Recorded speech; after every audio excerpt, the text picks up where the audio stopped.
2084 को चुनावमा पहिचान पक्षधरलाई बहुमत दिए। संसदबाट नै सबै प्रदेशको नाम संशोधन गर्ने प्रधानमन्त्री प्रचण्डको प्रतिबद्धता। सत्ता पक्षका सांसदले दादागिरी देखाएको एमाले सचेतक ब्रतौलाको दाबी। ललिता निवास प्रकरणमा पक्राउ परेकाहरू थप 7 दिन हिरासतमा रहने।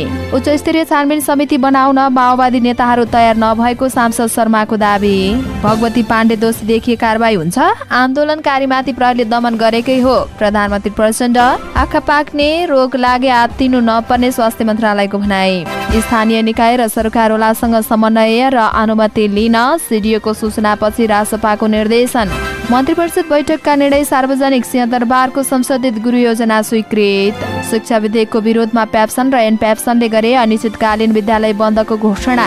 नारायणघाट बुटोल सडक खण्डको पश्चिम खण्डको म्याद थप 1 वर्ष थपियो। आगलागीमा परेर 5 शर्मा 1 जनाको ज्यान गयो। निर्माण व्यवसायीहरूले दोस्रो चरणको आन्दोलन थाले। हातमा कालो पट्टी बाँधेर सिटी जुलुस निकाले। विदेशमा बस्ने नेपाली अबका निर्वाचनमा निर्णायक हुने वर्षमान पुनको दाबी। लम्की स्किनको रोकथाम र नियन्त्रण प्रभावकारी ढङ्गबाट गर्न आग्रह।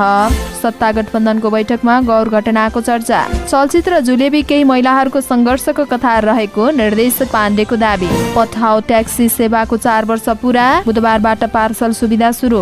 दुर्घटनामा परेका विश्वराजले उद्धारको याचना गरिरहे तर निर्दयी भिड भिडियो र फोटो खिच्दै रमिते बन्यो। रोजगारीका लागि फ्रान्स जान हिँडेका दोलखाको विश्वराज श्रेष्ठको प्रहरी र घटनास्थलका मान्छेको चरम लापरवाहीले ज्यान गयो। इटालीको लाम्पेडुसा टापुमा डुङ्गा पल्टिँदा कम्तीमा 41 जना प्रवासीको ज्यान गयो। त्रिभुवन आर्मीले दिल्ली एफएएफसँग बराबरी खेल्यो। एमालेको अवरोधपछि संसद बैठक 26 गतेसम्मका लागि स्थगित। सानेपा प्रवेशमा रोकेपछि बिहीबार सभापति शेरबहादुर देउबाको घर घेर्ने नेवीसँग सन्तुष्ट पक्षको घोषणा। दुजाङले भागवण्डाका गुण्डा पठाएर झडप पार्न खोजेको आरोप। लगातार संसद अवरोधको विरोधमा गेटमै बोले रासपा सांसद। एमालेलाई वामदेव गौतमको चुनौती। प्रधानमन्त्रीलाई हटाउने भए अविश्वासको प्रस्ताव ल्याऊ। सुन तस्करी प्रकरणमा उच्च स्तरीय छानबिन समिति नचाहिने जिकिर। नागरिकता नियमावलीको ड्राफ्ट भइसकेकाले आगामी क्याबिनेटमा पेश गर्ने गृहमन्त्री नारायण काजी श्रेष्ठको भनाई। मकवानपुरको सुक्रेनीको पहिरोमा परेका 1 जनाको शव भेटियो। सुनकाण्डको छानबिन गर्न उच्च स्तरीय समिति बनाउनु पर्ने एमाले सचिव विष्टको भनाई। चितवन प्रशासनले भन्यो सडक जाम खुलाउनको लागि रासपा चाहिँदैन, राज्य सक्षम छ। कार्यकर्ताले बोकेको वाकीटकी बारेमा छानबिन गरिने। माओवादी प्रवक्ता अग्नि सापकोटाले पहिलो पत्रकार सम्मेलन गर्दै 4 समृद्धिका आधारहरू सार्वजनिक। शङ्खुवासभामा राति 2 कैदी भाग्न खोजे। बिहान उपचारकै क्रममा 2 को निधन। सिडिओ कार्की भन्छन् मृत्यु शङ्कास्पद छ, छानबिन गरिरहेका छौं। रेखा थापाको फिल्म उपहारको स्क्रिप्ट विवाद मिल्यो। नेपाल टेलिकमले हरायो 10 लाखको रिचार्ज कार्ड। र पोर्चुगलको जंगलमा लागेको डढेलो नियन्त्रण बाहिर। नमस्कार, अनलाइन समाचारमा यहाँलाई हार्दिक स्वागत छ। म सावित्रा कोइराला। आज मिति 2080 साल साउन महिनाको 25 गते बिहीबार। आज पनि हामी उपस्थित भइसकेका छौं देशभरका के भयो सम्पूर्ण जानकारी लिएर। हाम्रो भिडियोलाई अन्तिमसम्म हेर्नुहोला अनि कस्तो लाग्छ त्यस्तै सल्लाह सुझाव अनि प्रतिक्रिया तल कमेन्ट बक्समा कमेन्ट गर्न सक्नुहुनेछ। अब समाचार विस्तारमा। प्रधानमन्त्री पुष्पकमल दाहाल प्रचण्डले 2084 को चुनावमा पहिचानको पक्षधरलाई बहुमत दिए। संसदबाट सबै प्रदेशको नाम संशोधन गर्ने आश्वासन दिनुभएको छ। विश्व आदिवासी दिवसको समारोहलाई सम्बोधन गर्दै उहाँले पहिचानको पक्षधरलाई सदनमा बहुमत नभएकाले निर्णय कार्यान्वयन गराउन नसकेको बताउनुभयो। पहिचानवादीको संघीयता ल्याउन माओवादीलाई जनमत प्राप्त नभएको बताउनुभयो। उहाँले भन्नुभयो अहिले म प्रधानमन्त्री हुनुको नाताले जसले पहिचानवादको आन्दोलनलाई समावेशी र समानुपातिको आन्दोलनको नेतृत्व गर्यो, यसले प्रदेशको नामाकरण गर्दा पहिचान झल्किने गरोस् भन्ने तपाईहरूको आवाज गम्भीरता र संवेदनशीलतालाई बुझेको छु। 1 नम्बर प्रदेशलाई कोशी प्रदेश नामाकरण गर्नु अगाडि मैले त्यो प्रदेशको नाम किराँत प्रदेश राख्नु उचित राखेको थिएँ, तर मेरो तर्फबाट प्रयास भइरहेको छ भनेको पनि थिएँ। मलाई त्यसको पनि सम्झना छ। उहाँले पहिचानवादीको आन्दोलनको क्रममा सदात्त प्राप्त गर्नेलाई सहितको घोषणा र क्षतिपूर्तिको व्यवस्था गर्ने निर्णय पनि आफैले गरेको बताउनुभयो। उहाँले भन्नुभयो मैले पहिचान र अधिकारको आन्दोलन नेताको नाताले मैले आदिवासी र जनजातिको पक्षमा निर्णय गर्ने दायित्व भएको अवगत छ। म तपाईको साथमा छु। प्रमुख प्रतिपक्षी दलका सचेतक महेश बर्तौलाले संसदमा प्रतिपक्षका विषय उठान गर्न नदिनका लागि सत्तापक्षले संसदमा दादागिरी देखाएको बताउनु भएको छ। बुधबार बसेको प्रतिनिधि सभाको बैठकपछि सञ्चारकर्मीसँग कुरा गर्दै उहाँले यस्तो बताउनु भएको हो। उहाँले बैठकमा प्रमुख प्रतिपक्षी दल नेकपा एमालेका सांसद सूर्यबहादुर थापाले आफ्नो धारणा राख्दै गर्दा सत्तापक्षका सांसदहरूले उठेर विरोध गर्नु दादागिरी भएको बताउनुभयो। सत्तापक्षको दादागिरी देख्दा सरकार संसदमा चलाउन नचाहेको स्पष्ट भएको उहाँको भनाइ छ। उहाँले प्रतिपक्षले बोल्दै गर्दा सत्तापक्षका सांसदहरूले संसदीय मर्यादा बाहिर गएर विरोध गरेको पनि बताउनुभयो। उहाँले भन्नुभयो सरकार यसमा जिम्मेवार बन्न सकेन। सम्माननीय सभामुखज्यूले प्रतिपक्षको तर्फबाट हाम्रा मान्य सूर्यबहादुर थापालाई आफ्नो भनाइ राख्न दिँदा प्रतिपक्षले सभामुखले समय दिएर बोल्दा समेत सत्तापक्षका मान्यहरूले उठेर अवरोध गर्नुभयो। सत्तापक्षको यस किसिमको दादागिरी देखा परेको छ। सरकार सदन चलाउन चाहँदैन। सत्तापक्षका सांसदहरू द्वन्द गर्न चाहन्छन् किनभने प्रतिपक्षले आफ्नो विषय राख्न पाउँदैन। आफूले जनताका मुद्दाहरू उठाउने कुरामा सभामुखको समय मार्फत उजागर गर्न पाइँदैन। सत्तापक्षका सांसदहरूले हामीले बोल्दै गर्दा संसदीय मर्यादा बाहिर जान मिल्छ भन्दै उहाँले प्रश्न गर्नुभयो। प्रतिपक्षले बोल्न पाउने अधिकारमाथि सत्तापक्षले संसदमा कुण्ठित गरेको उहाँको आरोप छ। ललिता निवाह जग्गा प्रकरणमा पक्राउ परेका 20 जना थप 7 दिन हिरासतमै रहने भएका छन्। जिल्ला अदालत काठमाडौँले उनीहरूलाई थप 7 दिन हिरासतमा राखेर अनुसन्धान गर्न प्रहरीको केन्द्रीय अनुसन्धान ब्युरो सीआईबीलाई अनुमति दिएको छ। बालुवाटारको ललिता निवास सरकारी जग्गा व्यक्तिको नाममा नामसरी गरेको प्रकरणमा सीआईबीले सरकारी कागजात कृत्य र संगठनित अपराधमा अनुसन्धान गरिरहेको छ। यो प्रकरणमा भाटपटेनी सुपरमार्केटका सञ्चालक मीनबहादुर गुरुङ, पूर्व निर्वाचन आयुक्त सुधीर कुमार शाह सहितका 20 जना व्यक्ति हाल सीआईबीको हिरासत छन्।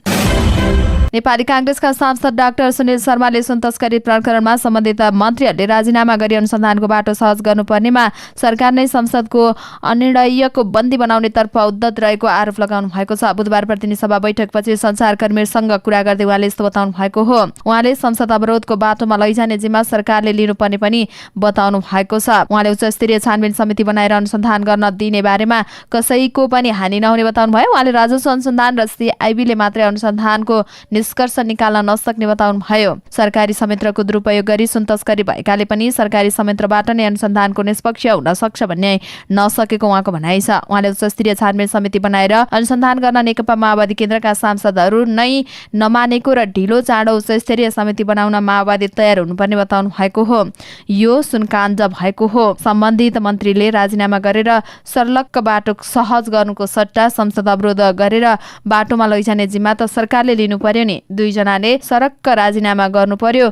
अनुसन्धानको बाटोलाई सहज बनाइदिने शक्तिशाली संयन्त्र गठन गर्ने अथवा हाम्रो सचेतकले नयाँ सजेसन दिनु भएको छ नि। संसदीय समितिको राज्य व्यवस्था समितिलाई जिम्मा दिने त्यो त मिनी प्लामेन्ट हो। त्यहाँ फुल अथोरिटी सहित त्यसलाई जिम्मा दिँदा के बिग्रिन्छ र उहाँको भनाइ छ। प्रधानमन्त्री पुष्पकमल दाहाल प्रचण्डले अधिवक्ता भगवती पाण्डेमाथि दोषी देखिए कारबाही गर्ने बताउनु भएको छ। तामाङ संस्कारमाथि पाण्डेले दिएको अभिव्यक्ति बारेमा आफूले समीक्षा गरिरहेको बताउनु भयो। विश्व आदिवासी दिवस समारोहलाई सम्बोधन गर्दै उहाँले भन्नुभयो भगवती पाण्डेको अभिव्यक्तिमा संवेदनशीलता पैदा भएको छ। त्यसमा सरकार गम्भीर छ। हिजो मात्रै गृह मन्त्रालय लगायतका सम्बन्धित प्रहरी अधिकृतलाई राखेर घटनाको समीक्षा गरिएको छ। दोषीलाई कारबाही गर्ने प्रक्रिया अगाडि बढेको जानकारी गराउँछु उहाँको भनाइरहेको छ। नेपाल बहुभाषिक बहुजाति देश भएकाले पनि एउटा सामाजिक सद्भाव रहेको विद्वता रहेको सन्दर्भमा कुनै पनि जाति भाषा र संस्कृतिमाथि अपमानित गर्नु, कुनै पनि भाषा प्रयोग गर्नु बिल्कुलै सहन सकिने कुरा होइन। यो घटनामा जोडिएको आवाज उठाउने आन्दोलनकारीमाथि प्रहरीले ज्याजती गरेको आफूले ठहर गरेको पनि उहाँको भनाइ छ। उहाँले भन्नुभयो महिलाहरूलाई कोठाभित्र लगेर जुन किसिमको यातना दिएको छ यसमा पनि दोषीमाथि कारबाही हुने गरी प्रक्रिया अगाडि बढिसकेको जानकारी दिन चाहन्छु उहाँको भनाइ छ।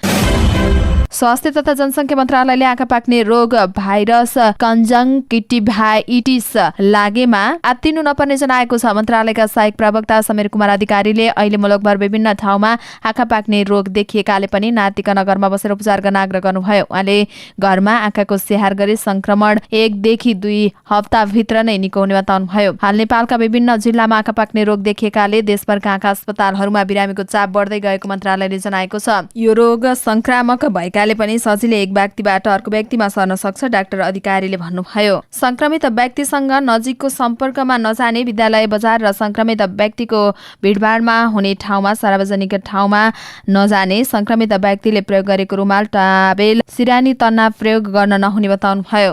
डाक्टर अधिकारीका अनुसार जथाभावी आँखा नछुने, छुनु परेमा पनि साबुन पानीले राम्ररी हात धुने र आँखालाई चिसोले सेक्ने, सेक्दा आँखा बन्द गरेर मात्रै सेक्ने, आँखा नमिच्ने, प्रशस्त मात्रामा पानी तथा पोसिलो खानेकुरा खाने, बाहिर घाममा निस्कदा कालो चस्मा प्रयोग गर्ने, संक्रमित व्यक्तिले प्रयोग गरेको सामान राम्ररी धोएर मात्रै प्रयोग गर्नुपर्छ। राष्ट्रिय स्वतन्त्र पार्टीले नागरिकहरूका समस्या समाधानका लागि सहजीकरणमा खटिनु अगाडि स्थानीय निकाय र सरकारवालासँग समन्वय गर्न र अनुमति लिन पार्टी पङ्क्तिलाई निर्देशन दिएको छ। नारायणघाट मोगलिन सडक खण्ड परिचालन गरेको स्वयंसेवी टिम आरएटी हाउस चितवनका सिडिओले सार्वजनिक सूचना मार्फत ध्यानकर्षण गराए लगत्तै राजसपाले निर्देशन जारी गरेको हो। राजसपाले बुधबारबाट नै 50 जनाको टोली उक्त सडक खण्डमा व्यवस्थापन गर्न भन्दै खटाएको थियो। अविरल वर्षाका कारण बाढी पहिरोले जनजीवन प्रभावित भएको परिप्रेक्ष्यमा पार्टीका अन्य संयन्त्र र आरएटी जनजीविकाका समस्या सहजीकरणका लागि खटिनु अनिवार्य छ। नागरिकका समस्या समाधान गर्दा सहजीकरणका लागि खटिनु अगाडि स्थानीय निकाय र सरकारवाला निकायसँग आवश्यक समन्वय र अनुमति मात्रै लिएर खटिनका लागि निर्देशन अनुसार आरएटी पार्टी पङ्क्ति तथा सम्बन्धित सबैलाई सूचित गराइएको जानकारी राप्रपाले विज्ञप्तिमा उल्लेख गरेको छ। मन्त्री परिषदले सिंहदरबारको संशोधित गृह योजना स्वीकृत गरेको छ। मंगलबार बसेको मन्त्री परिषद बैठकको मन्त्री परिषद आर्थिक पूर्वाधार तथा समितिबाट पेश भएको सिंहदरबारको संशोधित गृह योजना स्वीकृत गर्ने निर्णय गरेको जनाइएको हो। यस्तै बैठकले मन्त्री परिषद आर्थिक तथा पूर्वाधार समितिबाट पेश भएको राष्ट्रिय साइबर सुरक्षा नीति 2080 स्वीकृत गर्ने निर्णय गरेको छ। यस्तै बैठकले मन्त्री परिषद विधेयक समितिबाट पेश भएको बैंकिङ कसुर तथा सजाय दोस्रो संशोधन विधेयक 2080 संघीय संसदमा पेश गर्न स्वीकृति दिने निर्णय गरेको सरकारका प्रवक्ता एवं संचार तथा सूचना प्रविधि मन्त्री रेखा शर्माले बैठकको निर्णय सार्वजनिक गर्न बुधबार आयोजना गरेको पत्रकार सम्मेलनमा जानकारी दिनुभएको हो। मन्त्री परिषदले कर्णाली प्रदेशका मुख्यमन्त्री राजकुमार शर्मालाई स्विजरल्याण्डको जुरिचमा भदौ 15 गतेदेखि 16 गतेसम्म हुने cooperation in financing social humanitarian PPP and grain programs लगानी सहकार्य विषयमा कार्यक्रममा सहभागी हुन स्वीकृत गर्ने निर्णय गरेको छ। प्रस्तावित शिक्षा विधेयकको विरोध गर्दै निजी विद्यालयका सञ्चालकले विद्यालय बन्द सहितको आन्दोलनको कार्यक्रम घोषणा गरेका छन्। प्रस्तावित शिक्षा विधेयकमा कम्पनी मार्फत सञ्चालनमा रहेका विद्यालयहरू गुठी अन्तर्गत सञ्चालन गर्नुपर्ने नीति भएको भन्दै निजी विद्यालय सञ्चालकहरूले आन्दोलनको कार्यक्रम सार्वजनिक गरेका हुन्। विराटनगरमा पत्रकार सम्मेलन गर्दै निजी तथा आवासीय विद्यालयहरूका संस्थापकहरू प्याप्सन र एनपाप्सन हिसानले पनि साउन 28 गतेबाट अनिश्चितकालका लागि स्कुल कलेज बन्दको आह्वान गर्ने घोषणा गरेका हुन्। सरकारले कम्पनी मार्फत सञ्चालन भइरहेको शिक्षण संस्थालाई प्रस्तावित शिक्षा विधेयक मार्फत गुठी अन्तर्गत सञ्चालन गर्न लागेको भन्दै आन्दोलन सुरु गर्न परेको जनाइएको छ। पत्रकार सम्मेलनमा नेशनल प्याप्सन कोशी प्रदेश अध्यक्ष राजन पौडेल, हिसान कोशी प्रदेश अध्यक्ष ज्ञान बहादुर खड्का र प्याप्सन कोशी प्रदेशका अध्यक्ष टिकाराम ढकालले व्यक्तिको निजी सम्पत्तिमाथि सरकारले हस्तक्षेप गरी राष्ट्रियकरण गर्न खोजेको आरोप लगाउनुभयो। हिसान कोशी प्रदेशका अध्यक्ष ज्ञान बहादुर खड्काले सरकारले 2058 सालमा गरेको संवैधानिक व्यवस्था बमोजिम कम्पनी दर्ता भएर सञ्चालन भइरहेको शिक्षण संस्थालाई विधेयक मार्फत 5 वर्षभित्र गुठीमा परिणत गराउने निर्णय फिर्ता नलिएसम्म शिक्षण संस्था बन्द रहने बताउनु भएको छ। सुस्त गतिमा विस्तारको काम भएको गुनासो आइरहेको पूर्व पश्चिम राजमार्ग अन्तर्गत नारायणघाट बुटोल सडक खण्डको म्याद 1 वर्ष थप भएको छ। सुरुवाती ठेक्का सम्झौता अनुसार अघिल्लो वर्षको साउन 22 गते सडक निर्माणको काम सक्नुपर्नेमा अहिले दोस्रो पटक म्याद थप गरिएको हो। आयोजना निर्देशनालयका आयोजना निर्देशक चुडा ढकालले निर्माण कम्पनीको म्याद थप गरिएको जानकारी दिनुभयो। उहाँका अनुसार नारायणघाट बुटोल सडक आयोजना पश्चिम खण्डको म्याद 350 दिन थप भएको र पूर्व खण्डको म्याद 330 दिन थप गर्ने गरी छलफल अगाडि बढेको बताउनुभयो। अघिल्लो वर्ष निर्माण कम्पनीले काम नै गर्दैन कि भनेर हामीले कारबाही गर्ने चेतावनी दिएका थियौं। उहाँले भन्नुभयो, हामीले चेतावनी दिएपछि कम्पनीले सन्तोषजनक तरिकाबाट नै प्रगति गरेकोले म्याद थप गर्ने निर्णय गरेको हो। पश्चिम खण्डमा म्याद अगस्त 6 मा सकिएकाले पनि म्याद थप भइसकेको र पूर्वी खण्डको म्याद अगस्त 28 मा सकिने भएकाले प्रक्रियामै रहेको जनाउँदै म्याद थप हुने निर्देशक ढकालको भनाइ छ। पाँचथरको मेक्लाजुङ गाउँपालिका 7 लेक गाउँमा आगलागीमा परेर 1 जनाको ज्यान गएको छ। बुधबार बिहानै घरसँगै रहेको भान्साघरमा आगो लागेको र छानो खसेर थिच्दा लेक गाउँकी 55 वर्षीय सरिता राईको ज्यान गएको जिल्ला प्रहरी कार्यालय पाँचथरले जनाएको छ। आगलागीका कारण थाहा हुन नसकेको जिल्ला प्रहरी कार्यालय पाँचथरका सूचना अधिकारी मिलन थापाले जानकारी दिनुभयो। स्थानीय र प्रहरीले 2 घण्टापछि आगो निभाएका थिए। नेपाल निर्माण व्यवसायी महासंघले दोस्रो चरणको आन्दोलन अन्तर्गत बुधबार राजधानीमा देशभरका निर्माण व्यवसायीहरूले सेफ्टी हेलमेट र ज्याकेट लगाई हातमा कालो पट्टी बाँधेर सिट्ठी जुलुस गरेका छन्। महासंघको निर्देशन बमोजिम 7 प्रदेश तथा 77 जिल्लाबाट आएका निर्माण व्यवसायीले जुलुसमा सहभागिता जनाएका हुन्। महासंघका अध्यक्ष रवि सिंहको नेतृत्वमा महासंघ सचिवालय अनामनगरबाट सुरु भएको जुलुस संसद भवन नयाँ बानेश्वरको अगाडि कोटसभालाई सम्बोधन गर्दै महासंघका अध्यक्ष रवि सिंहले सरकारले व्यापारीहरूलाई जायज माग पूरा गर्न नसकेका कारण बाध्य भएर चरणबद्ध रूपमा आन्दोलन सुरु गर्नु परेको बताउनुभयो। महासंघका महासचिव रोशन दाहालले सामान्य तरिकाबाट राज्यले व्यवसायीहरूको समस्या नसुनेका कारण सिट्ठी फुकेर ध्यान आकर्षण गराइएको बताउनुभयो। कोटसभामा निर्माणसँग सम्बन्धित विभिन्न संघ संस्थाका प्रतिनिधिहरूले महासंघको आन्दोलनमा एकीबद्धता जनाएका थिए। नेकपा माओवादी केन्द्रका उपमहासचिव वर्षमान पुनले अबका निर्वाचनहरूमा देशबाहिरबाट नेपालीहरू निर्णायक हुने बताउनु भएको छ। पुनले प्रविधिको उच्चतम विकास र प्रयोगका कारण पनि विदेशमा बसेका नागरिकको हैसियत मुलुकभित्रको राजनैतिक समीकरण नै बदल्न सक्ने अवस्थामा आएको बताउनुभयो। पार्टीहरूले यसअगाडि नागरिकका घर घरमा गएर विचार प्रवाह गर्ने र संगठन निर्माण गर्ने अवस्थाको अन्त्य हुन सक्ने उहाँको भनाइ छ। आजको युग प्रविधिको युग हो। पहिला जसरी मानिसहरूको घर घरमा गएर संगठन बनाउने र विचार राख्ने अवस्था रहन्थ्यो अब त्यो नरहन पनि सक्छ। बुधबार पार्टीको उपत्यका विशेष प्रदेशको जिम्मेवारी सम्हाल्ने क्रममा पार्टी मुख्यालय कोटेश्वर पेरिस डाँडामा आयोजित कार्यक्रममा पुनले भन्नुभयो, प्रविधिका कारण पनि अबका निर्वाचनहरूमा देशभित्रका भन्दा विभिन्न सिलसिलामा देश बाहिर रहेका नेपालीहरू निर्णायक हुने जस्तो देखिएको छ। उहाँले वैचारिक बहसको थलो पनि डायस्पोरा नै हुन थालेको उल्लेख गर्नुभयो। राष्ट्रिय मानवाधिकार आयोगले पशु महामारीको रूपमा फैलिएको लम्की स्किनको रोग नियन्त्रण प्रभावकारी ढंगले गर्न आग्रह गरेको छ। आयोगका प्रवक्ता डाक्टर टीकाराम पोखरेलले बुधबार एक विज्ञप्ति जारी गरी लम्की स्किनको रोकथाम र नियन्त्रणका लागि प्रभावकारी ढंगबाट काम गर्न आग्रह गर्नुभएको हो।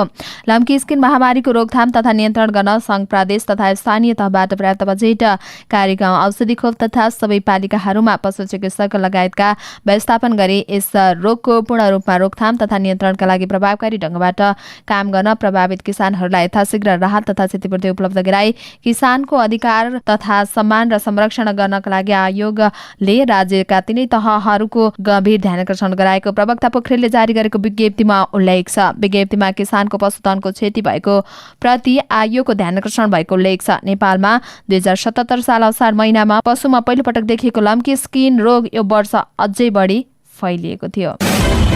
सत्ता गठबन्धनका शीर्ष नेताबीच छलफल भएको छ। बुधबार बिहान प्रधानमन्त्री निवास बालुवाटारमा प्रधानमन्त्री पुष्पकमल दाहाल प्रचण्ड, कांग्रेस सभापति शेरबहादुर देउवा, जसपा अध्यक्ष उपेन्द्र यादव र एकीकृत समाजवादीका उपाध्यक्ष राजेन्द्र पाण्डेबीच छलफल भएको हो। प्रधानमन्त्री प्रचण्डका स्वकीय सचिव रमेश मल्लका अनुसार संसदको गतिरोध अन्त्यका विषयमा शीर्ष नेताबीच छलफल भएको थियो। उहाँले भन्नुभयो, मुलुकको राजनैतिक वस्तुस्थिति बारेमा प्रधानमन्त्रीज्यूले गठबन्धनका शीर्ष नेताहरूलाई ब्रिफिङ गर्नुभयो। मुख्यतः संसदको अवरोध कसरी हटाउने विषयमा छलफल भएको थियो। यस्तै गरी छलफलमा गौर हत्याकाण्डको विषयले पनि प्रवेश पाएको थियो। बुधबार सरकार र गौर हत्याकाण्ड पीडित संघर्ष समिति बीच भएको 5 बुँदे सहमति बारेमा यादवले चासो राख्नु भएको थियो। गठबन्धनका नेताहरूसँगको छलफल पछि प्रधानमन्त्री प्रचण्डले प्रमुख प्रतिपक्ष नेकपा एमाले अध्यक्ष केपी शर्मा ओलीसँग पनि संवाद गर्नुभएको थियो। निर्देशक गणेशदेव पाण्डेले फिल्म जुलेबी महिलाको संघर्षको कथा रहेको बताएका छन्। विभिन्न समयमा आफूसँग ठोकिएका महिला पात्रलाई सम्झेर फिल्मको कथा बनाएको उनको भनाइ छ। जुलेबीमा 7 जना पात्रहरूको व्यक्तिगत जीवनमा घटेको 5 घटनाहरूको कथा मिश्रण छ। पाण्डेले भने पात्र बीच बन्ने सम्बन्धमा र भत्किने सम्बन्धको कथा नै फिल्म हो। मालतीको भट्टी मन्जरी, गाजाबाजा जस्ता अलग चर्चा योग्य फिल्म बनाएका पाण्डे केही वर्ष पछाडि निर्देशनमा देखिएका हुन्। फिल्मको लेखन समेत पाण्डे आफैले गरेका हुन्। फिल्मको ट्रेलर हेरेपछि धेरैले फिल्मलाई यौन मनोविज्ञानको कथा समेत भनेका छन्, तर पाण्डेले फिल्मलाई यौन मनोविज्ञानमा आधारित भन्न नमिल्ने बताएका छन्। यो यौन मनोविज्ञानमा आधारित फिल्म हुँदै होइन, उनले अगाडि भनेका छन्। फिल्ममा एउटा पार्टको रूपमा इन्टिमेट सिनहरू छ। फिल्ममा सुरक्षा पन्त, उषा रजत, निशा अधिकारी, सुशील सिटौला, पुष्कर कार्की, मनिका थापा, तुफान थापा लगायतको अभिनय देख्न सकिन्छ। फिल्ममा पुरुष पात्रले महिलाप्रति राखेको आकर्षक फरक फरक तरिकाबाट देखाइएको पाण्डेको भनाइ छ। लोकप्रिय राइडर शेयरिङ सेवा प्रदायक पठाउले बुधबारबाट पठाउ पार्सल सेवा सुरु गरेको छ। काठमाडौँ उपत्यकाभित्र कतै सामानहरू पुर्याउन परेमा पनि वा ल्याउन परेमा पार्सल गर्न सकिने पठाउ नेपालका प्रवक्ता शशाङ्क शमशेर थापाको भनाइ छ। बिर्सनु त स्वाभाविक हो, पठाउ पार्सल छँदैछ नि भन्ने नाराका साथ पठाउले सामान ढुवानी गर्न आफ्नो पार्सल सेवा विस्तार गर्न लागेको हो। पठाउको मोबाइल एप मार्फत पनि सेवा लिन सकिने थापाको भनाइ छ। पार्सल सेवाका लागि पठाउ राइडरहरू परिचालन गरिने कम्पनीले बताएको छ। पार्सल सेवा पनि राइडर शेयरिङ सेवा जस्तै छिटो छरितो र सुरक्षित भएको थापाको भनाइ छ। पार्सल सेवामा पठाउने वा पाउने व्यक्तिले सेवाका लागि रकम तिर्न सक्नेछन्। सामानहरू पार्सल गर्दा केही हानि नोक्सानी भएमा 2000 रुपियाँसम्म क्षतिपूर्ति हुने थापाको भनाइ छ। यसअगाडि बाइक, कार, लाइट, ट्याक्सी, पठाउ बजार र पठाउ फुडको सेवा दिँदै आएकोमा पठाउका आफ्ना सेवाग्राहीहरू थप सुविधा दिन पार्सल सेवा सुरु गर्न थालेको थापाको भनाइ छ। सामाजिक सञ्जालको नियमन बारेमा व्यापक चर्चा परिचर्चा चलिरहेका बेलामा सिन्धुलीको 16 किलोमा भएको एउटा हृदय विदारक घटनाको दृश्य गम्भीर बहसमा आएको छ। जीवनको याचना गरिरहेका सडक दुर्घटनाका घाइतेको उद्धारको सट्टो सडक किनारामा बसेका मान्छेहरू मोबाइलबाट नै दृश्य कैद गर्न व्यस्त देखिएपछि एउटा फोटो अहिले भाइरल भएको छ। सिन्धुपाल्चोकमा सवारी दुर्घटनामा परि गम्भीर घाइते भएका दोलखाको वैद्येश्वर गाउँपालिका 7 मार्बुका 23 वर्षका विश्वराज श्रेष्ठले मूक दर्शक मानिसहरूकै भिड अगाडि छटपटिँदै ढिलो गरी उद्धार हुँदा केही घण्टामै सागा पुग्दा प्राण त्याग गरे। उनको उद्धार गर्न एकजना पनि मान्छे अगाडि सरेनन्। मंगलबार दिउँसो करिब 1 बजे काठमाडौँबाट दोलखा आउँदै गरेको पूर्व अरनिको यातायातको बात 3 ख 5308 नम्बरको बसले दोलखाबाट काठमाडौँ जाँदै गरेको बागमती प्रदेश 302013 प 3586 नम्बरको मोटरसाइकललाई टक्कर दिएको थियो। लामो सागुजिरी सडकको सिन्धुपाल्चोक स्थित 16 किलो खण्डमा दुर्घटनामा श्रेष्ठ गम्भीर घाइते भए। खुट्टा भाँचिएको थियो र रक्तस्राव भइरहेको थियो। बेलैमा कसैले उनलाई उद्धार गरेर अस्पताल लगेको भए बाँच्न सक्ने भन्ने फोटो हेर्दा थाहा हुन सक्छ। तर बसमा सवार यात्रु र स्थानीयहरूले घाइतेलाई उद्धार गर्नुको सट्टा मूर्ख दर्शक बनेर हेरिरहे भने केहीले भिडियो खिच्न थाले। घाइते श्रेष्ठको बायाँ खुट्टा काम नलाग्ने गरी भाँचिएको थियो। उनको शरीरबाट रगत बगेको थियो र सडक रगताम्य भएको थियो। उनले मोटरसाइकल चलाउँदा पछाडि भिरेको कालो झोला 20 सडकमा थियो। खुट्टा नचलेपछि सडक किनारामा दुवै हात पछाडि टेकेर उद्धारको याचना गरिरहेका श्रेष्ठलाई कसैले पनि उद्धार गरेनन्। मानिसहरू तस्बिर र भिडियो खिच्न व्यस्त भएका थिए भने केही कम्मरमा हात समाएर बसेको दृश्य सामाजिक सञ्जालमा भाइरल भएको छ। यो भिड यतिसम्म निर्दयी र मानवता शून्य थियो कि कोही कसैले पनि घाइते श्रेष्ठको रगत बगिरहेको खुट्टा कपडाले भए पनि बेरेर रक्तस्राव हुनबाट रोक्न सहयोग गरेनन्। दुर्घटनास्थलबाट करिब 1 किलोमिटरको दूरीमा रहेको पाखर प्रहरी चौकीका प्रहरी समेत ढिलो गरी घटनास्थलमा पुगेका थिए। प्रहरी त्यहाँ पुग्दासम्म श्रेष्ठको शरीरबाट धेरै रगत बगेको थियो। बसमा सवार यात्रुका अनुसार घाइतेले हेलिकप्टर मगाइदिन आग्रह समेत गरेका थिए। उनको आग्रहलाई बसका यात्रु, स्थानीय र प्रहरीले सुनेको नसुने झैं गरे। ढिलो गरी घटनास्थलमा पुगेको प्रहरीले पनि घाइतेको उद्धार गर्न छाडेर तस्बिर र भिडियो खिच्न लाग्यो। घटना मुचुल्का बनाएर मात्रै घाइतेलाई अस्पताल पठाइयो। यो बीचमा दुर्घटनास्थल हुँदै गुन्ने सवारी साधनहरूले समेत घाइतेलाई उद्धार गरेनन्। दुर्घटनाका घटनामा घाइतेलाई पहिले उद्धार गरेर बाँकी प्रक्रिया अगाडि बढाउनु पर्छ। घाइतेको जीवन रक्षा पहिलो प्राथमिकता हो। तर सिन्धुपाल्चोक दुर्घटनामा प्रहरी समेत घाइतेलाई समयमा नै उद्धार गर्न चुकेको देखिएको छ। ढिला गरी घाइतेलाई घटनास्थलबाट केही किलोमिटरको दूरीमा रहेको सिन्धु सदाबहार अस्पताल पुर्याइएको थियो। सो अस्पतालका डाक्टर देवेन्द्र गौतमले निकै ढिला गरी घाइतेलाई अस्पताल ल्याइएको र तत्कालै काठमाडौँ रिफर गरिएको थियो। उनका अनुसार घाइतेको समयमै उपचार हुन नसक्दा अत्याधिक रक्तस्रावका कारण निधन भएको हो। सिन्धु सदाबहार अस्पतालले रिफर गरेको घाइते श्रेष्ठ भक्तपुरको सागा पुग्दा समेत बोल्दै गरेको उद्धारमा संलग्नको भनाइ छ। तर बीएनडी अस्पताल पुर्याउन साथ उनलाई डाक्टरले मृत घोषणा गरेका थिए। श्रेष्ठ वैदेशिक रोजगारको क्रममा फ्रान्स जानका लागि कागजात लिएर काठमाडौँ जाने क्रममा दुर्घटनामा परेका हुन्। इटालीको लाम्पेडुसा टापुमा डुङ्गा पल्टिँदा कम्तीमा 41 जना प्रवासीको ज्यान गएको छ। दुर्घटनामा बाँचेका 4 जनाले आफूहरू ट्युनिसियाबाट इटाली जानका लागि डुङ्गा चढेको बताएको बीबीसीले जनाएको छ। उद्धार गरेर बाँच्न सफल 4 जना प्रवासी आइभोरी कोस्ट र गिनीका बासिन्दा हुन्। एक कार्गो जहाजले उनीहरूलाई उद्धार गरी इटालीको तट रक्षकलाई बुझाएको थियो। ट्युनिसियाको स्याफेक्स बन्दरगाहबाट 45 जना डुङ्गामा चढेको केही घण्टामै डुङ्गा डुबेको खबर उल्लेख गरिएको थियो। अवैध आप्रवासीका लागि प्रमुख ट्रान्जिट मानिने ट्युनिसियाको स्याक्स बन्दरगाह शहर इटालीको लाम्पेडुसा टापुबाट 130 किलोमिटर टाढा रहेको छ। यो वर्ष अहिलेसम्म उत्तर अफ्रिकाबाट युरोप जाने क्रममा 1800 जना भन्दा धेरै मानिसले ज्यान गुमाएका छन्। त्रिभुवन आर्मी क्लबले भारतको डुरान्ड कपमा दिल्ली फुटबल क्लबसँग बराबरी खेलेको छ। बुधबार आसामको साई मैदानमा भएको खेलमा आर्मीले दिल्लीसँग 1-1 गोलको बराबरी खेलेको हो। खेलको 39औं मिनेटमा दिनेश हेन्जनको गोलबाट आर्मीले अग्रता लिएको थियो, तर 88औं मिनेटमा दिल्लीका ग्रीक घोषलाले गोल गर्दै खेल 1-1 गोलको बराबरीमा ल्याएका थिए। यो बराबरीसँगै आर्मीले दिल्लीसँग अङ्क बाँडेको छ। अब आर्मीले दोस्रो खेलमा आउँदो सोमबार चेन्नाईसँग खेल्नेछ। यस्तै अन्तिम खेलमा आर्मीले अगस्त 22 मा हैदराबादसँग खेल्नेछ। प्रतिनिधि सभाको बैठकमा नेकपा एमाले अवरोध कायम राखेपछि 26 गतेसम्मका लागि स्थगित भएको छ। बुधबार बसेको बैठकमा एमाले नाराबाजी गरेपछि स्थगित गरिएको हो। बैठक सुरु हुने बित्तिकै एमालेका सांसद सूर्य थापाले पार्टीको धारणा राख्दै हुनुहुन्थ्यो। सत्तापक्षका सांसदले उठेर त्यसको विरोध जनाएका थिए। सभामुखले थापालाई समय सकिएको बताएपछि एमालेका अरू सदस्य उठेर नाराबाजी गर्दै बेल घेर्न पुगेका थिए। त्यसपछि सभामुखले बैठक स्थगित गर्नुभएको हो।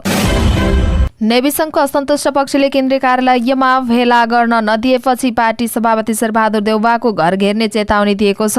केन्द्रीय कार्यालयमा भेला आयोजना गरेर समानान्तर समिति गठनका लागि गएका विद्यार्थी नेताहरूलाई सडकमै प्रहरी लगाएर रोकेपछि प्रहरीले दुई पक्षबीच झडपको अवस्था सृजना गरेको जनाइएको छ। सभापति दुजाङ शेर्पा पक्ष नाराबाजी गर्दै सोही ठाउँमा पुगेपछि सामान्य झडप समेत भएको थियो। प्रहरीले दोहोरो झडप हुन नदिन बीचमा बसेर रोकेको हो। संस्थापन पक्षको अवरोधका बीचमा कोड सभालाई सम्बोधन गर्दै त्रिविका पूर्व सभापति योगेन्द्र रावलले भाडाका गुण्डा र प्रहरी लगाएर आफूहरूलाई रोकिएको भन्दै बिहिबार शेरबहादुर देउवाको घर घेराउ गर्न जाने बताउनु भएको हो। उहाँले भन्नुभयो, हाम्रा महामन्त्रीका दैलो पनि देखेका छौं। हामी बिहिबार शेरबहादुर देउवाको घर घेर्न जाँदैछौं। नेभी संघ भनेको देउवाका भतिजा गगन थापाका साला र केही नेताका गर्लफ्रेन्डहरू व्यवस्थापन गर्ने संस्था होइन। के नेभी संघको सदस्यता हुने नेताको साला भतिजा र गर्लफ्रेन्ड हुनुपर्ने हो? हामी त्यो स्वीकार गर्दैनौं र अब देशभरका साथीहरू बोलाउँछौं। नेभी संघको 710औं सदस्य केन्द्रीय कार्य समिति गठन भए पनि विवाद बढेको छ। असन्तुष्ट नेताहरूले समानान्तर कार्य समिति घोषणा गर्न तयारी थालेका छन् भने दुजाङ पक्षले भेलामा सहभागी नहुने चेतावनी दिएको छ। लगातार प्रतिनिधि सभाको बैठक अवरोध हुँदा जनताका कुराहरू राख्न नपाएको भन्दै राष्ट्रिय स्वतन्त्र पार्टी रासपाले बुधबार रचनात्मक रूपमा विरोध गरेको छ। नयाँ बानेश्वर स्थित संघीय संसद भवनको मूल गेटमा रासपाका 20 जना सांसदले सभामुख देवराज घिमिरेलाई सम्बोधन गर्दै आफ्ना कुरा राखेका हुन्। रासपा सांसदले प्रतिनिधि सभाको बैठकमै सम्बोधन गरे जसरी कुराहरू राखेका थिए। रासपा सभापति समेत रहेका रवि लामिछानेले सुन प्रकरणको छानबिन गर्नुपर्ने विषयमा बोल्नु भएको थियो। उहाँले धारणा राख्दै गर्दा अरू सांसदहरूले डायरीमा ढ्याप ढ्याप गर्दै समर्थन पनि जनाएका थिए। सांसद तोसीमा कार्कीले स्वास्थ्य क्षेत्रका बारेमा कुरा राख्नु भएको थियो भने शेषर खनालले आफ्नो निर्वाचन क्षेत्र सामाकोसीको ढल व्यवस्थापनको बारेमा कुरा राख्नु भएको थियो। सांसद सोरी वाग्लेले अर्थतन्त्रको बारेमा बोल्नु भएको थियो। निर्माण व्यवसायीहरूले भुक्तानी नपाएर आन्दोलन गरेका विषयमा कुरा उठाउनु भएको थियो। सांसद सुमना श्रेष्ठले तामाङ समुदायमाथिको अभिव्यक्तिलाई लिएर त्यसैमा राजनीति गर्न खोजेको प्रति ध्यान आकर्षण गराउनु भएको थियो। प्रतिनिधि सभा अवरोध भइरहेकाले संसदीय अभ्यास गर्न नपाएको भन्दै रासपाले रचनात्मक तरिकाबाट विरोध गरेका हुन्। प्रमुख प्रतिपक्ष नेकपा एमाले सुन प्रकरणको छानबिन गर्न उच्च स्तरीय समिति गठन गर्न माग गर्दै लगातार प्रतिनिधि सभा बैठक अवरोध गर्दै आएको छ। एमालेको नाराबाजी र बेल घेराउपछि बुधबार पनि प्रतिनिधि सभाको बैठक स्थगित भएको थियो। राष्ट्रिय सभा सदस्य वामदेव गौतमले अवैध सुन काण्डको विषयमा उच्च स्तरीय छानबिन समिति गठन गर्न उपयुक्त नहुने बताउनु भएको छ। बुधबार बसेको राष्ट्रिय सभा बैठकमा बोल्दै पूर्व गृहमन्त्री समेत रहनुभएका गौतमले सरकारले सिआइबीलाई अनुसन्धानको जिम्मेवारी दिएकाले तत्कालै समिति आवश्यक नहुने बताउनु भयो। उहाँले अहिले नै समिति गठन गर्दा देशमा नयाँ प्रधानमन्त्री नियुक्तिको प्रक्रिया अगाडि बढ्नुपर्ने बताउनु भयो। सांसद गौतमले प्रधानमन्त्रीलाई हटाउने भए अविश्वासको प्रस्ताव लैजान पनि एमालेलाई चुनौती दिनुभयो। उच्च स्तरीय छानबिन समिति गठनको कार्यक्षेत्र हुन्छ। प्रधानमन्त्री, गृहमन्त्री र रक्षा मन्त्रीमाथि प्रवेश गर्ने अधिकार माग्दछ। यसको मतलब निलम्बन गर्ने व्यवस्था छैन। प्रधानमन्त्रीले राजीनामा गर्नुपर्छ, त्यसपछि अर्को प्रधानमन्त्री नियुक्ति मनोनयन गर्ने निर्वाचित गर्ने प्रक्रिया सुरु हुन्छ। जसले यो छानबिनलाई ओझेलमा पारिदिन्छ। त्यसैले पनि काम गर्न सक्ने गरी परिस्थिति सृजना हुँदैन। प्रधानमन्त्रीलाई हटाउने भए अविश्वासको प्रस्ताव लगे भइहाल्यो। प्रधानमन्त्रीलाई हटाउने भए यो छानबिनलाई उच्च स्तरमा लैजान उहाँको आग्रह रहेको छ। गौतमले गृहमन्त्री नारायण काजी श्रेष्ठले सिआइबीले 35 दिनभित्र अनुसन्धान टुङ्गो लगाउने बताएकोले उक्त अवधिमा समिति गठन गर्न उपयुक्त हुने बताउनुभयो। उपप्रधान एवं गृहमन्त्री नारायण काजी श्रेष्ठले नागरिकता सम्बन्धी देखिएका थप समस्या समाधान गर्न नियावलीको अन्तिम ड्राफ्ट पूरा भइसकेको र आगामी मन्त्री परिषद बैठकमा पेश हुने बताउनु भएको छ। बुधबार काठमाडौँमा आयोजित एक कार्यक्रमलाई सम्बोधन गर्दै उहाँले यस्तो बताउनु भएको हो। उहाँले कानुन न्याय तथा संसदीय मामिला मन्त्रालयको राय आइसकेपछि नियावलीको अन्तिम ड्राफ्ट मन्त्री परिषदमा पेश हुने बताउनु भयो। उहाँले भन्नुभयो, नेपाली वास्तविक नागरिकहरूले नागरिकता पाउन सक्नेहरूलाई नागरिकता दिने अवसर खुला भएको छ। अब धेरै समस्या त्यति बाँकी छैन। हामीले यसलाई न्यावली मार्फत हल गर्दैछौँ। न्यावलीको सम्पूर्ण ड्राफ्ट पूरा भइसकेको छ। हामी अब यही अर्को हप्ता क्याबिनेटमा लैजान्छौँ। त्यसमा पनि कानुन निर्माणको अन्तिम राय बाँकी रहेको छ। उहाँले नागरिकता पाउने नेपालीको नागरिकता नपाउँदा परेको दुःखलाई सम्बोधन गर्नका लागि नागरिकता ऐन आएको बताउनु भएको छ। मकवानपुरको बागमती गाउँपालिका सिक्रेनीमा पहिरोमा बेपत्ता भएका एकजनाको शव भेटिएको छ। मकवानपुरको बागमती गाउँपालिका 5 सिक्रे दोभानमा 60 वर्षका अक्कलबहादुर साङताङको शव भेटिएको हो। उनको शव सिन्धुलीको हरिहरपुर गाउँपालिका 1 कोकरे स्थित बागमती खोलाको बीचमा बगरमा फेला परेको प्रहरीले जनाएको छ। पहिरोले सिक्रेनीमा रहेको साङताङको घर बगाउँदा उनी सहित उनकी 22 वर्षीय छोरी शिला पहारे, ज्वाइँ 25 वर्षीय जीवन पहारे, नाति 4 वर्षीय मिलन पहारे, 1.5 वर्षीय नातिनी दिव्या पहारे बेपत्ता भएको जनाएको छ। पहिरोमा परि बेपत्ता भएका छन्। पहिरोमा परेकी अक्कलबहादुरकी श्रीमती शान्तमाएको भने मंगलबार नै उपचारको लागि अस्पताल लैजाँदै गर्दा बाटोमा निधन भएको हो। पाहुना आएका उनका ज्वाइँ सिन्धुली हरिहरपुर गाउँपालिका 1 ककरेका 19 वर्षका पासाङ्गी सिंह भने पहिरोमा परेको 14 घण्टापछि जीवितै भेटिएका थिए। पहिरोले घर बगाएको स्थान काभ्रे र मकवानपुरको सीमा क्षेत्रमा पर्छ। उद्धारमा मकवानपुरको भोर्लेनी र काभ्रेका प्रहरी समेत परिचालन गरिएको छ। नेकपा एमालेका सचिव एवं गण्डकी प्रदेशका इन्चार्ज गोकर्ण विष्टले अवैध रूपमा नेपाल भित्रिएको सुनकाण्डको छानबिन गर्न कानून बमोजिम उच्च स्तरीय समिति गठन गर्नुपर्नेमा जोड दिनु भएको छ। एमाले गण्डकी प्रदेश संगठन कमिटिको 14औं पूर्ण बैठकका निर्णय सार्वजनिक गर्दै उहाँले भन्नुभयो, सुनकाण्डको छानबिन समिति गठन गरेको खण्डमा एमाले सदन अवरुद्ध गर्दैन। सरकार पारदर्शी रूपमा अगाडि बढ्नका लागि पनि सुनकाण्डको छानबिन समिति बनाउनै पर्छ। वर्तमान सरकारले भ्रष्टाचार र दैनिक उपभोग्य वस्तुको मूल्य नियन्त्रण गर्न नसकेको प्रति उहाँले दुःख व्यक्त गर्नुभयो। साथै 14औं पूर्ण बैठकले पनि गण्डकी प्रदेशको प्रथम अधिवेशनमा आगामी असोज 15 र 16 गते पोखरामा आयोजना गर्ने लगायतका विभिन्न 8 निर्णय गरेको जानकारी दिनुभयो। यस्तै पोखराको उपयुक्त स्थानमा गण्डकी प्रदेश कमिटिको कार्यालय निर्माण, संगठन विस्तार, जिल्लामा प्रचार तथा प्रकाशन विभागलाई पूर्णता दिने, जिल्ला स्तरीय प्रचार भेला तथा क्षमता अभिवृद्धि तथा अभिमुखीकरण कार्यक्रम गर्ने लगायतका निर्णय रहेका छन्। जिल्ला प्रशासन कार्यालय चितवनले मुगलेन नारायणघाट सडक खुलाउन राष्ट्रिय स्वतन्त्र पार्टी नचाहिने स्पष्ट पारेको छ। प्रमुख जिल्लाधिकारी सुरेन्द्र पौडेलले एक सूचना जारी गर्दै राजमार्गको पहिरो, ट्राफिक जाम जस्ता घटनाको व्यवस्थापन गर्न सुरक्षा निकाय लगायतका राज्यका अङ्गहरू सक्षम रहेको लेख गर्नुभएको छ। मंगलबार कालीखोला नजिकै लेदो खसेर अवरुद्ध भएको सडकमा जाम खुलाई ट्राफिक व्यवस्थापनका नाममा राष्ट्रिय स्वतन्त्र पार्टी रासपाले खटिएको RAT नाम दिएको एउटा समूह परिचालन भएको थियो। जाम खुला उनका लागि सुन्तला रङको जकेटमा RAT लेखेर वाकीटकी सञ्चार सहित युवाहरू खल्टेको भनेर सामाजिक सञ्जालमा फोटो सहितको पोस्ट आएको भन्दै प्रशासन कार्यालयले ध्यानाकर्षण भएको उल्लेख गरेको छ। चितवन क्षेत्र नम्बर 2 बाट उपनिर्वाचन मार्फत दोस्रो पटक विजयी भएका 100 दिन पुगेको अवसरमा केही दिन अगाडि रासपाका सभापति रवि लामी छानेले नारायणघाट मुगलेन सडकमा पहिरो जाँदा उद्धार तथा व्यवस्थापनका लागि र्यापिड एक्सन टिम RAT निर्माण गर्ने घोषणा गर्नुभएको थियो। सुरक्षा निकाय, सडक डिभिजन कार्यालय सहितका राज्यका अङ्गबाट भएका स्रोत साधन र जनशक्ति प्रयोग गरेर पहिरो पन्छाइएको र ट्राफिक व्यवस्थापन गरिएको भन्दै प्रशासन कार्यालयले कुनै पनि अमुक दल वा सो अन्तर्गतको संगठनको सहयोग नलिएको स्पष्ट पारेको छ। नेकपा माओवादी केन्द्रका उपाध्यक्ष एवं प्रवक्ता अग्निप्रसाद सापकोटाले समृद्धिका 4 आधार बनाएर जनतामा जाने बताउनु भएको छ। प्रवक्तामा नियुक्ति भएपछि पहिलो पटक पार्टी कार्यालय पेरिस डाँडामा पत्रकारसँग भेटघाट गर्दै उहाँले समृद्धिको 4 आधारबाट माओवादी केन्द्र अगाडि बढ्ने स्पष्ट पार्नुभयो। समृद्धिका 4 आधार कृषि क्षेत्रको आधुनिकीकरण, उद्योग धन्दा र औद्योगिकरण, राष्ट्रिय सुरक्षा र विज्ञान तथा प्रविधिमा विशेष जोड दिएको छ। नेपाल जहिले जटिल भूराजनीतिकमा रहेको छ। हामीमा चुनौती र अवसर दुवै रहेका छन्। यसका लागि हामीले समृद्धिको 4 यात्रा तयार गरेका छौँ उहाँले भन्नुभयो। त्यसका लागि पहिलो आधार कृषिमा आधुनिकीकरण आवश्यक छ। दोस्रो उद्योग धन्दा र औद्योगिकरणमा जोड दिनुपर्छ। तेस्रो राष्ट्रिय सुरक्षा रहेको छ।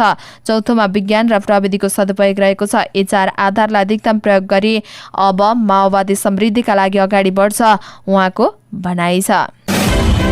जिल्ला कारागार शङ्कासोभामा 2 कैदीबन्दीको निधन भएको छ। बुधबार बिहान कारागारभित्र अचेत अवस्थामा फेला परेका मादी नगरपालिका 5 शङ्कासोभाका 19 वर्षका विनोद तोलाङ्गी र ककनी गाउँपालिका 7 नुवाकोटका 28 वर्षका आकाश बलामीको उपचारकै क्रममा निधन भएको हो। शङ्कासोभाको प्रमुख जिल्लाधिकारी शिवकुमार कार्कीका अनुसार बुधबार बिहान 2 बजे जेलबाट भाग्न लागेका उनीहरूलाई प्रहरीले नियन्त्रणमा लिएर पुनः कारागार प्रशासनको जिम्मा लगाएको थियो। कारागारभित्र रहेका कैदीबन्दीहरूले उनीहरू अचेत अवस्थामा भएको सूचना दिएपछि प्रहरीले उनीहरूलाई जिल्ला अस्पताल पुर्याएको थियो। अस्पताल पुर्याइएको 1.5 घण्टामा दुवैजनाको निधन भएको छ सिडिओ कार्कीले भन्नुभयो। उहाँका अनुसार तेलाङ्गी जबरजस्ती गर्ने मुद्दामा 18 वर्ष र बलामी चोरी मुद्दामा 3 वर्ष कैद भुक्तानी गरिरहेका थिए। उनीहरू 1 वर्षदेखि जिल्ला कारागारमा सजाय काटिरहेका थिए। बुधबार राति शौचालयको झ्यालको रड काटेर 2 जना भाग्न लागेका थिए। शौचालयको ढोका अहिले पनि भित्रबाट चुकुल्लै लगाएको अवस्थामा रहेको सिडिओ कार्कीको भनाइरहेको छ। नियन्त्रणमा लिएर कारागारमा राखिएका कैदीबन्दी अकस्मात अचेत भेटिनु शङ्कास्पद रहेको उहाँको भनाइ छ। हाल कारागारमा 138 कैदीबन्दी छन्। 2 कैदी अचेत भेटिएको कोठामा 38 कैदीबन्दी रहेका छन्। कैदीबन्दीको निधन भएपछि कारागारमा केही बेर तनावपूर्ण स्थिति आएको थियो। अहिले स्थिति नियन्त्रणमा आइसकेको पनि सिडिओ कार्कीको भनाइ छ। अभिनेत्री रेखा थापाले निर्माण गर्न लागेको पछिल्लो फिल्म उपहारको स्क्रिप्ट विवाद मिलेको छ। लेखक सुलक्षण भारतीको नाम नै फिल्मको कथा पटकथा र संवादमा राख्ने सहमति भएपछि विवाद मिलेको हो। स्क्रिप्ट विवाद मिलेको फिल्मका निर्देशक ज्ञानेन्द्र देउजाले सामाजिक सञ्जालबाट जानकारी गराएका छन्। उनले भनेका छन्, चलचित्र निर्माण एक सामूहिक काम हो। यो पारिवारिक भित्रको सामान्य मिसअन्डरस्ट्यान्डले विवाद निम्तिएको थियो जुन मिल्यो। लेखक सुलक्षणलाई उपहार परिवारमा स्वागत छ। यस्तै सुलक्षणले पनि उपहारको निर्माण युनिटले गल्ती स्वीकारेर आफूलाई टिममा सम्मान दिएको कारण विवाद सकिएको बताउनु भएको छ। फिल्म उपहारको कथालाई लिएर सुलक्षण भारतीले सामाजिक सञ्जालमा आफ्नो कथामा बिना अनुमति अर्कैको लेखकबाट पटकथा तयार गरेर फिल्म निर्माण हुन लागेको भन्दै आपत्ति जनाउनु भएको थियो। भारतीको आपत्तिमा निर्देशक ज्ञानेन्द्र देउजाले प्रतिकार गरेका थिए। फेसबुकमा केही समय निर्देशक देउजा र लेखक भारतीबीच आरोप प्रत्यारोप समेत चलेको थियो। नेपाल टेलिकमले 10 लाख रुपैयाँ बराबरको रिचार्ज कार्ड हराएको छ। बुधबार गोरखापत्रमा सूचना निकालेर टेलिकमले 50 रुपियाँ दरका 20,000 रिचार्ज कार्ड ढुवानीका क्रममा हराएको जनाएको छ। टेलिकमका अनुसार सिमल नम्बर 1122120013 78000001 देखि 1122120013 800000 सम्मको रिचार्ज कार्ड हराएको बताएको छ। ती कार्ड खरिद नगर्न समेत टेलिकमले अनुरोध गरेको छ।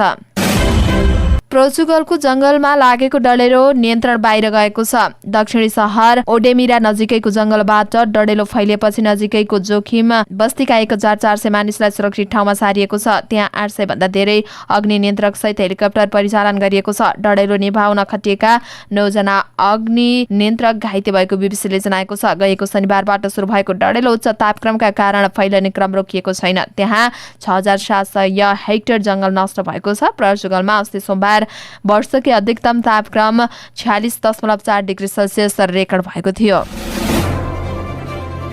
हवस् त दर्शक महानुभावहरू, आजका मुख्य समाचारहरू यति नै। हामीले प्रस्तुत गरेका विषयहरूप्रति तपाईँको धारणा के छ तल कमेन्ट बक्समा कमेन्ट उल्लेख गर्नुहोला। साथै तपाईँलाई लागेका कुनै पनि विषय उठाइदिए हुन्थ्यो जस्तो लाग्छ अथवा कुनै विषयमा समाचार दिन छुटाएका छौँ भने तपाईँ हामीलाई हाम्रो फेसबुक पेजमा गएर मेसेज पनि गर्न सक्नुहुनेछ अथवा तल कमेन्ट बक्समा कमेन्ट पनि गर्न सक्नुहुनेछ। तपाईँको कमेन्टले हामीलाई काम गर्नका लागि अझै ठुलो ऊर्जा दिनेछ। हाम्रो मेहनतको लागि एउटा यो भिडियोमा लाइक र कमेन्ट अवश्य गरिदिनुहोला अनि च्यानललाई सब्स्क्राइब गर्नु भएको छैन भने पनि सब्स्क्राइब गरेर अल नोटिफिकेसन अन गर्न नछुटाउनुहोला। हामी पल पलका अपडेट लिएर फेरि आउने नै छौँ। त्यतिन्जेल तपाईको हरेक पल शुभ रहोस्। नमस्कार।